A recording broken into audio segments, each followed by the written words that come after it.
Welcome back. Bulletin का आगाज करते हैं सियासत के मैदान से। आज वजीर आजम इमरान खान ने सिंध में जलसा-ए-आम से खिताब करते हुए सियासी मुखालिफिन पर बाउंसर्स की बारिश कर दी। अपने खिताब में उन्होंने कहा कि जरदारी ने अपने बेटे को भी फंसा दिया है। बिलावल और उनके वालिद अगर यू टर्म का मतलब समझते तो मुश्किल वक्त से ना गुजरते।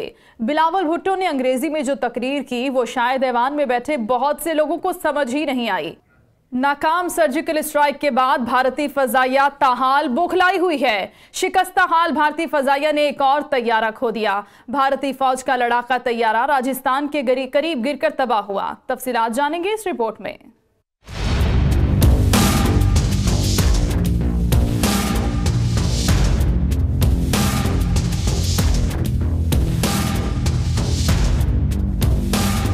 राजस्थान में बीकानेर के करीब भारतीय लड़ाका तैयारा गिरकर तबाह हो गया। भारतीय मीडिया के मुताबिक पायलट तैयारे के क्रैश होने से पहले बाहर निकलने में कामयाब रहे।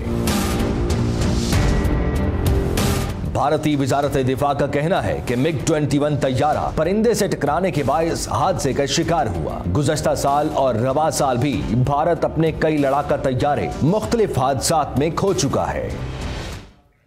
मकबूजा कश्मीर के साबिक वजीर आला फारूक अब्दुल्ला मोदी सरकार पर बरस पड़े। कहते हैं हुक्मरान जमात बीजेपी इलेक्शन जीतने के लिए मजहबी कशीदगी पैदा कर रही है। भारत की हुक्मरान जमात के ओछे हथकंडों ने अपनों का पारा भी हाई कर दिया। मकबूजा कश्मीर के साबिक वजीर आला फारूक अब्दुल्ला मोदी सरकार के खिलाफ फट पड़े। नई दिल्ली में मीडिया से बात करते हुए फारूक अब्दुल्ला ने कहा, भारत में मुसलमान और अकलियतें गैर महफूज हैं। जबरी इकदामात से कोई मसला हल नहीं होगा। रिप्रेसिव मेजर्स से कोई मसला हल नहीं होगा। कैद करने से कोई मसला हल नहीं होगा। बातचीत से मसले हल होंगे और बातचीत से ही हमें आगे भी कोशिश करनी चाहिए। अब यासिन मलिक साहब को इनने उठा दिया जम्मू, क्या उससे मसला हल होगा?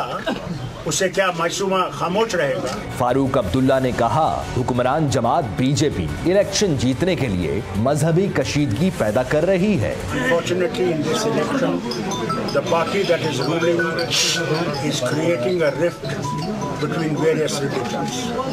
That is a tragedy for this country. Muslims feel threatened. Minorities feel threatened. साबिक वजीर आला ने कहा, यूं महसूस होता है कि भारत एक जमात के हाथों यरगमाल है। भारत ने आईसीसी कवानीन की धज्जियां उड़ा दी, सियासत को खेल के मैदान में ले आया। ऑस्ट्रेलिया के खिलाफ तीसरे वनडे से पहले भारतीय खिलाड़ियों ने आर्मी कैप्स पहनी। मजीद इस रिपोर्ट में जानिए।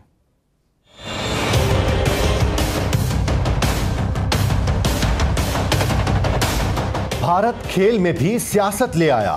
बीसीसीआई के ओछे हथकंडे, भारतीय फौजियों के बाद खिलाड़ियों पर भी जंगी जुनून सवार।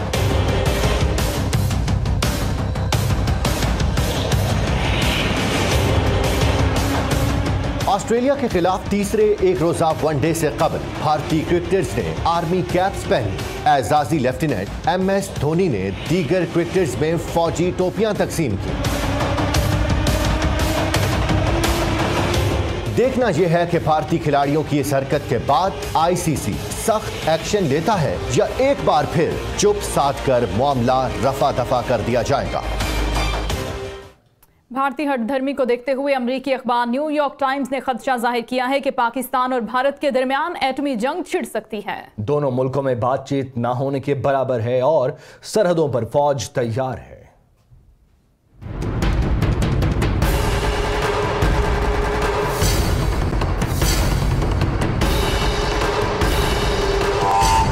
पाक भारत कशीदगी कम ना हुई, तनाज़ा एटमी जंग का बाइस बन सकता है। अमेरिकी अखबार न्यूयॉर्क टाइम्स ने खबरदार कर दिया।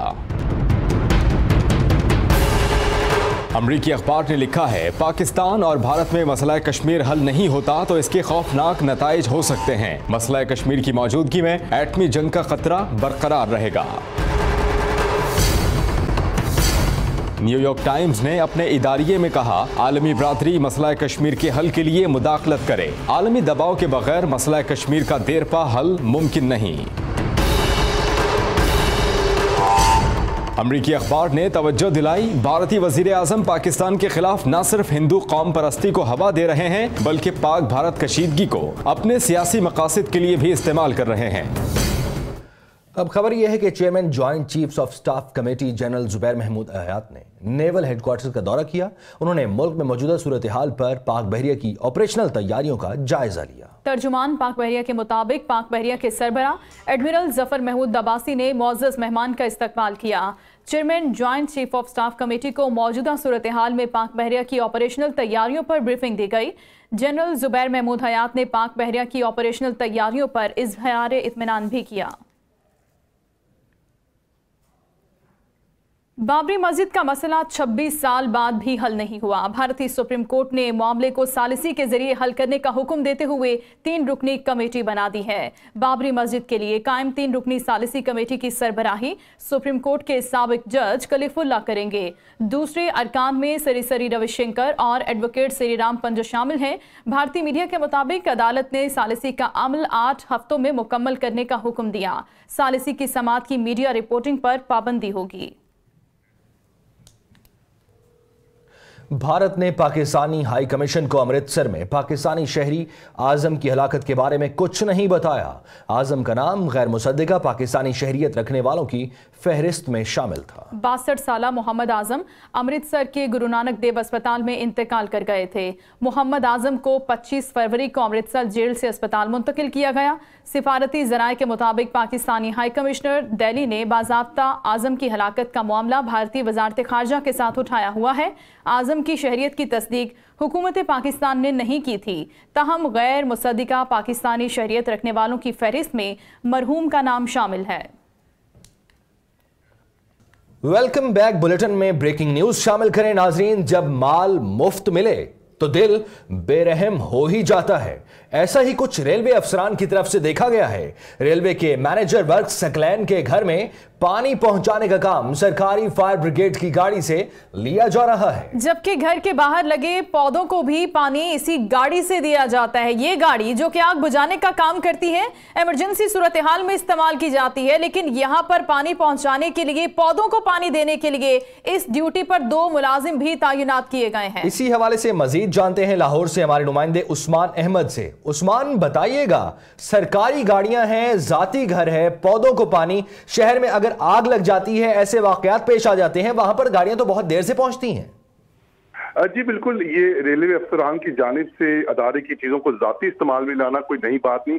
पहले भी ऐसे वाकयात होते रहे हैं और इस वीडियो में भी जैसा कि देखा जा सकता है कि फायर ब्रिगेड की गाड़ी जो है उसको इस्तेमाल किया जा रहा है। रेलवे के अफसर हैं जो कि मैनेजर वर्क्स हैं सुप्लान, उनके घर ये गाड़ी पहुंची है और घर पहुंचने के बाद जो है ना सिर्फ घर में पानी जो है वो दिया जा रहा है, बल्कि पौधों को और घर की सफाई भी इस पानी से दिया जाता है। और ये वहाँ के जो इलाका मकीन है उनका कहना ये है कि ये रूटीन में ये गाड़ी यहाँ पर आती है और ये तमाम जो है काम करती है।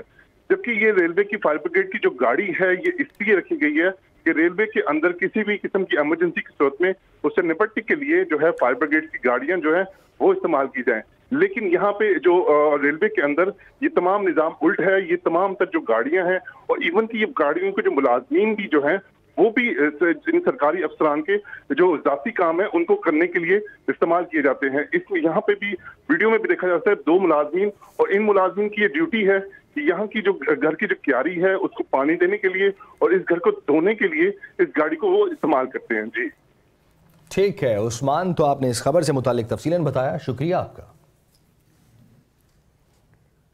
आगे बढ़ते हुए एक और अहम खबर शामिल करेंगे। मीरपुर खास के इलाके लतीफ टाउन में 2 साला बच्चा गंदे नाले में गिरकर जाँ बहक हो गया है, जबकि बच्चे के चचा का कहना है कि मुस्तफा की वालिदा नमाज अदा कर रही थी कि बच्चा खेलते हुए नाले में जा गिरा। जी हाँ, ये अफसोसनाक वाकया पेश आया है मीरपुर खास में, जहां पर लतीफाबाद टाउन है, जो 2 साला बच्चा गंदे नाले में गिरकर जाँ बहक हुआ।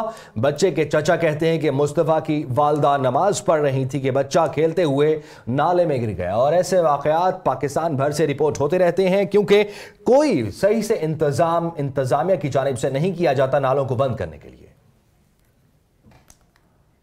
अब आपको बताएं कि वजीर आजम इमरान खान की जानिब से शहरों के फैलाव को रोकने के लिए लाहौर में मल्टी स्टोरी बिल्डिंग्स के लिए मंजिलों की हद खत्म करने का फैसला किया गया है। इसी सिलसिले में LDA बिल्डिंग बाय लॉज में तरमीम की जा रही है। जबकि दूसरी तरफ 514 गैर कानूनी हाउसिंग सोसाइटियों का इंकशाफ भी हुआ है और इस हवाले से मजीद हम बात करेंगे आपने उसके नुमाइंदा अली शिराज से। अली, बताइएगा।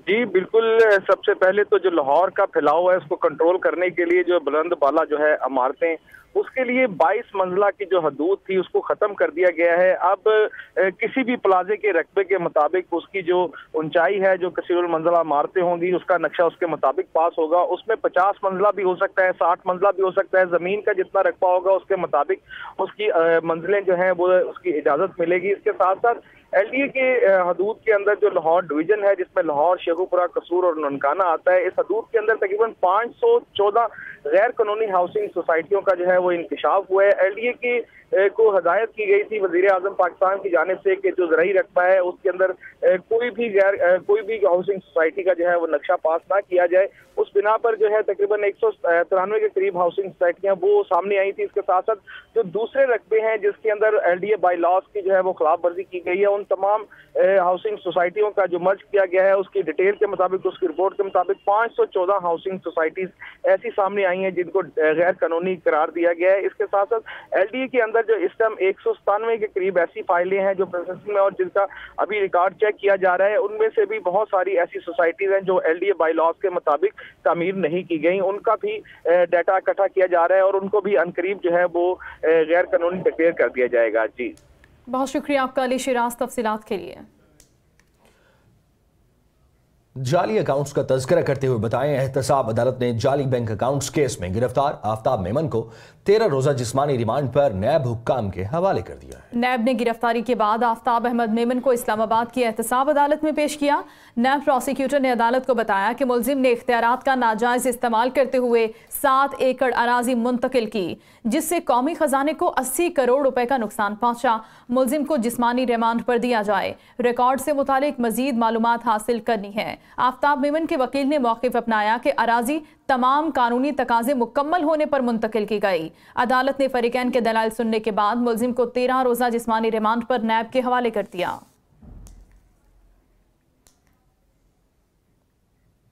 और अब बात करेंगे नेशनल एक्शन प्लान की। मुल्क के दीगर सूबों की तरह पंजाब में भी नेशनल एक्शन प्लान के तहत कार्रवाइयां जारी हैं। मुरीदकी में कलदम जमात के दावा के मरकज तैयबा का कंट्रोल संभाल लिया गया है। आपको बताएं, वजारत दाखिला पंजाब के मुताबिक मुख्तलिफ अजला में जमात उद दावा और फलाह इंसानियत फाउंडेशन के मजीद 16 मदरसों और 9 हेल्थ मराकज का कंट्रोल हुकूमत ने संभाल लिया, जबकि कलदम तंजीमों के 60 कारकुनों को गिरफ्तार भी किया गया। ऑपरेशंस लाहौर, सरा आलमगीर, गुजरात, पाकपतन, रेनाला खोर्ड और खुड़िया खास समेत पंजाब के दीगर अजला में किए गए। मुरीदकी और पाकपतन में 8 मदरसों को सरकारी तहवील में लिया गया। मुरीदकी में जमात उद दावा के मरकज तैयबा का कंट्रोल भी हुकूमत ने संभाल लिया। पाकपतन में जमात उद दावा की 7 और रेनाला खोर्द में 2 डिस्पेंसरीज भी सरकारी तहवील में ले ली गई हैं। उधर अफजल कोहिस्तानी कत्ल के एक मरकजी मुलजिम को गिरफ्तार कर लिया गया है। बाकी 2 मुलजिमों की गिरफ्तारी के लिए छापे मारे जा रहे हैं। DPO एबटाबाद अब्बास मजीद मरवत ने न्यूज़ कॉन्फ्रेंस में बताया कि अफजल कोहिस्तानी कत्ल केस में बड़ी पेशरफ्त हुई है। FIR में नामजद 3 में से एक मुलजिम मौसम खान को कोहिस्तान पुलिस ने गिरफ्तार कर लिया है। मुलजिम के कब्जे से 2 MMG राइफल बरामद हुए हैं। उन्होंने कहा कि FIR में मौसम खान के अलावा हमीद और बाजमीर को नामजद किया गया है, जिनकी गिरफ्तारी के लिए छापे मारे जा रहे हैं। लाहौर के इलाके शादबाग से अगवा होने वाले बच्चे को गुजरांवाला में कत्ल कर दिया गया है। 4 साला मोहम्मद अली को 23 फरवरी को शादबाग से एक महल्लेदार ने अगवा किया। मुलजिम वकास ने बच्चे के वालिदैन से 5 लाख रुपए तावान का मुतालबा किया। वकूए के रोज महल्लादारों ने अगवाकार को बच्चा साथ ले जाते हुए देख लिया था। मुलजिम वकास बच्चे को गुजरांवाला ले गया और शनाख्त के डर से गला दबाकर उसे कत्ल कर दिया। मुलजिम ने बच्चे की लाश जोहड़ में फेंक दी और फरार हो गया। पुलिस ने मुलजिम को गिरफ्तार करके लाश बरामद कर ली। कभी किसी दौर में खवातीन सिर्फ घरों में होती थी, या फिर डॉक्टर या टीचिंग के शोबे में सरगर्म नजर आती थीं, लेकिन जदीद दौर की खवातीन मुकाबले के इम्तिहानात पास करके अहम सरकारी ओहदों पर भी ग्रां कद्र खिदमात सर अंजाम दे रही हैं। वर्ल्ड वुमेन डे पर एक ऐसी बाहिम्मत खातून से मिलवा रही हैं लाहौर से अंबर कुरैशी। शोबा कोई भी हो, जिम्मेदारी कितनी ही भारी क्यों ना हो, आज की खवातीन हर मैदान में नुमायां नजर आती हैं। मुकाबले के इम्तहान पास करके पुलिस जैसे गैर रिवायती ओहदों पर भी खवातीन मौजूद हैं। एज आई सेड कि मुझे यूनिफॉर्म अच्छा लगता था शुरू से, इट ऑलवेज फैसिनेटेड मी। कुछ फैमिली मेम्बर्स भी मेरे पुलिस ऑफिसर, कुछ आर्मी में और इस तरह से। So, though it was a daring choice, but I made it. सरकारी ओहदों पर कौमी फराइज़ सर अंजाम देती इन खवातीन का कहना है कि मुल्क को कौम की तरक्की के लिए ज़रूरी है कि खवातीन भरपूर लगन और जज्बे से अपने पेशे का इंतखाब करें। Government time and again initiative लेती रही है इन सारी चीज़ों के लिए। मैं समझती हूँ हम जितना खवातीन को फैसिलिटेट करें तो वो ना सिर्फ बढ़ चढ़ के हिस्सा लेंगी बल्कि बहुत ज़्यादा अच्छा परफॉर्म करेंगी। मेरे अंदर वो था, एक पैशन था कि अगर पब्लिक सर्विस करनी है तो ये एक ऐसी सर्विस है जिसमें हम लिटरली जो है ना कॉमन मैन को आप इंसाफ भी दे सकते हैं और you can make a change. मेरे फादर का बहुत ज़्यादा एम्फेसिस था, वो चाहते थे कि मैं एक पोजीशन ऑफ पावर से अपनी जॉब करूं। मेरी वालदा का भी बहुत सपोर्ट रहा। वालदा का मेरे साथ हर टाइम पे, हर मोड़ पे उन्होंने मुझे बहुत सपोर्ट किया। घर बार और अपने पेशे में तवाज़ुन रखती इन खवातीन का कहना है कि एक बाशऊर, खुददार और पुरएतमाद खातून ही एक ताकतवर मुआशरे की बुनियाद रख सकती है। मुल्क के बड़े सरकारी ओहदों पर तैनात इन खवातीन ने न सिर्फ अपनी सलाहियतों को मनवाया है बल्कि दूसरी खवातीन के लिए जीती जागती मिसाल भी बन गई हैं। कैमरामैन उमर अजीम के साथ अंबर कुरैशी, आप news Lahore. Pakistan super league में कल से शहर कायद में मेला सजेगा। इंटरनेशनल स्टार्स पाकिस्तान सरजमीन पर जगमगाएंगे। इस्लामाबाद यूनाइटेड, कराची किंग्स, लाहौर कलंदर्स और कोयटा ग्लेडिएटर्स की टीमें पाकिस्तान पहुंच गई हैं। मुल्तान सुल्तान्स और पेशावर ज़ल्मे की टीमें 10 मार्च को पाकिस्तान पहुंचेंगी। कराची किंग्स, लाहौर कलंदर्स, इस्लामाबाद यूनाइटेड और क्वेटा ग्लेडिएटर्स के खिलाड़ी पाकिस्तान पहुंच गए। आज बहुत से गैर मुल्की खिलाड़ी भी पाकिस्तान आएंगे। पेशावर ज़ल्मी और मुल्तान सुल्तान्स की टीमें 10 मार्च को पाकिस्तान के लिए उड़ान भरेंगी। कराची किंग्स के खिलाड़ी कोलिन कहते हैं कि पाकिस्तान आकर खुशी महसूस कर रहा हूं। कोशिश करूंगा कि अच्छी परफॉर्मेंस से मद्दाहों के दिल जीत सकूं।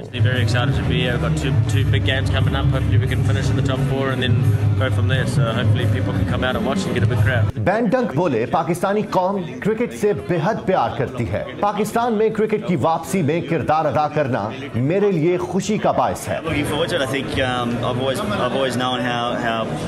How much the Pakistani people love cricket, and it's been a bit of a shame that cricket hasn't been here for a few years, but I'm really looking forward to playing my part. Karachi में final समेत कुल 8 matches खेले जाएंगे। फैसला कुन मार्का 17 मार्च को खेला जाएगा। आगे बढ़ते हुए आपको बताएं, पाकिस्तान ने तालिबान को मुज़ाकरात की मेज पर लाने में बहुत मदद की। जो काम 18 साल में नहीं हो सका वो 6 माह में होने जा रहा है। अमेरिका ने भी पाकिस्तान की मदद का एतराफ़ कर लिया है। अफगान तालिबान का कहना है कि अमेरिका से मुज़ाकरात गैर मुल्की अफवाज के इनखला और अफगानिस्तान को दीगर ममालिक के लिए पुरअमन बनाने के मकासद तक महदूद है। रिपोर्ट देखिए। अफगान मसला इंतहाई पेचीदा है। पाकिस्तान ने तालिबान को मुज़ाकरात की मेज पर लाने में बहुत मदद की। जो काम 18 साल में नहीं हो सका वो 6 माह में हो रहा है। अमेरिका ने एतराफ कर लिया। Meetings and the sessions that have taken place over the last 5 or 6 months, I think, have moved this further along than it is. It is a difficult problem. We are still at the front end of this. अमेरिकी CENTCOM के सरबराह general Joseph वोटल ने senate armoured house committee में बयान देते हुए कहा, अफगान मसले के हल की जानिब तेजी से बढ़ रहे हैं। अफगान मसले के हल के लिए पाकिस्तान का किरदार इंतहाई अहम और मुस्बत है। We've seen Pakistan play a more helpful role in helping that occur. So to me, these are things that we have not seen in the past that we are now seeing. दूसरी जानिब अफगान तालिबान ने वाजे कर दिया है कि America से मुज़ाकरात सिर्फ गैर मुल्की अफवाज के इनखला और अफगानिस्तान को दीगर ममालिक के लिए पुरअमन बनाने के मकासद तक महदूद हैं। तर्जुमान तालिबान ज़बीहुल्लाह मुजाहिद ने अपने बयान में कहा कि मुज़ाकरात सिर्फ 2 निकात पर ही हो रहे हैं। बाज़ अफराद गैर मुतल्लिका उमूर को मुज़ाकराती अमल से जोड़ने की कोशिश कर रहे हैं। ऐसी अफवाहों पर किसी को कान नहीं धरना चाहिए। बुलेटिन आपने मुलाहिजा किया। न्यूज़ स्टूडियो से फिल वक्त इतना। मजीद खबरों और तफसीलात के लिए देखते रहिए आप